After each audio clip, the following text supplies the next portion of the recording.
बुरकापाल हमले के बाद ये पहला ऐसा नक्सल इंटरव्यू है जिसे देखने के लिए आप भी आतुर हो जाएंगे। इस वक्त हमारे पीछे आप नक्सली सदस्यों को देख सकते हैं और साथ ही हम आपको डीवीसी जो डिविजनल कमेटी मेंबर जो होते हैं वो है हमारे साथ बने हुए हैं। इनका नाम है जगदीश। चेहरा ना दिखाने की शर्त पे हमें इंटरव्यू देने के लिए तैयार हुए हैं। इनसे हम बात करके जानते हैं बुरकापाल की सच्चाई क्या है। बुरकापाल घटना कैसे हुई और क्या क्या हुआ था? जो बुरकापाल घटना जो 24 अप्रैल में हुई है, जो हमारा पीएलजे का प्लान था कि उस एम्बुश में फंसा कर उनको मारना है करके हमारा प्लान था। लेकिन जो हमारा जो पहले का प्लान में पुलिस वाले नहीं पहुंचे हैं, जो साइड में आकर लोग उनका मतलब काम चल रहा था, उनका ऊपर हम हमला किया। अच्छा, उस हमले में ये बताया जाता है कि लगभग 20 नक्सली मारे गए हैं, तो इस बात में कितनी सच्चाई है? जो उस हमला में हमारे 2 ही साथी मारे हैं, मतलब शहीद हुए हैं। जो साथी शहीद हुए हैं उनका नाम है, एक 24 PL कमांडर अनिल है, एक सेरला एलोस कमांडर रवि है। उस हमले में पापाराव के पेट में गोली लगी थी, क्या ये बात सच है? उस समय जो उसमें तो लगी थी, वो अभी स्वस्थ है।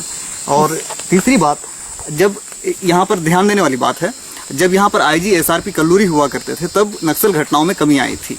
आप कहीं IG SRP कल्लूरी के समय कमजोर तो नहीं पड़ गए थे? जो हमारे बस्तर में तो कुछ कमजोर नहीं हुई है। यहाँ तो जो कल्लूरी पहले से भी यहाँ थे, उस समय भी तो हमारे PLJ बहुत जगह में हमला किए हैं, पुलिस वाले के ऊपर हमला भी हुआ है, ये तो चलते ही रहा है। अच्छा, ये बताइए कि आप आदिवासियों की हक की लड़ाई की बात करते हैं, किस हक की लड़ाई की बात करते हैं? हम जल जंगल जमीन के लिए हम लड़ रहे हैं, जनता को हम संगठित कर रहे हैं, हम राजनीतिक रूप से उसको संगठित कर रहे हैं, हम लड़ रहे हैं। जल जंगल जमीन की रक्षा मतलब किस तरह की रक्षा कर रहे हैं आप लोग? किस तरह की लड़ाई है आपकी?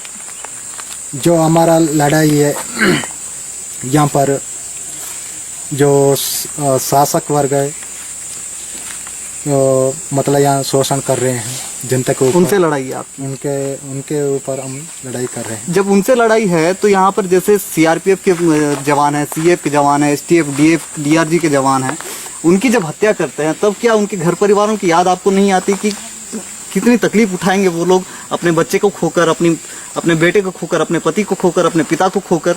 क्या आपको इन सारी बातों का ख्याल नहीं आता? क्या वो आपके दुश्मन है?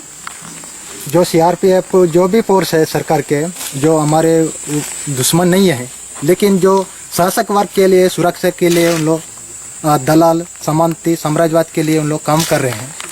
काम करते हुए हमारे जनता के ऊपर, गरीब लोगों के ऊपर, उनका ऊपर हमला करना, परिजन मार डालना, हत्या करना, ये सारे उन लोग फोर्स वाले ही कर रहे हैं, उनका ही नेतृत्व में कर रहे हैं, इसलिए हम उन पर हमला कर रहे हैं। अच्छा, एक बात और मैं आपसे जानना चाहता हूँ कि छत्तीसगढ़ सरकार की आत्मसमर्पण नीति अभी चल रही है, जिसके तहत कई नक्सली आत्मसमर्पण कर चुके हैं, तो क्या लगता है कि आने वाले दिनों में सारे नक्सली आत्मसमर्पण तो नहीं कर देंगे? जो या आत्मसमर्पण पॉलिसी जो सरकार चला रही है यहाँ पर, यहाँ तो हमारे कुछ एक लोग गए हैं, ऐसे बात नहीं है, लेकिन ज़्यादा से ज़्यादा यहाँ देखने से जो हमारे साधारण जनता को यहाँ से जबरन पकड़कर मतलब सिलेंडर दिखा रहे हैं।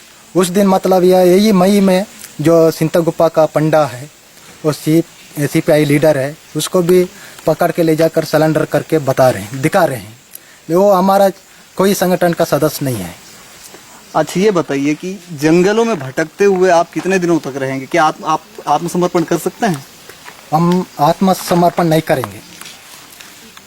हम आत्मसम्मान के लिए लड़ेंगे, लेकिन आत्मसमर्पण नहीं करेंगे।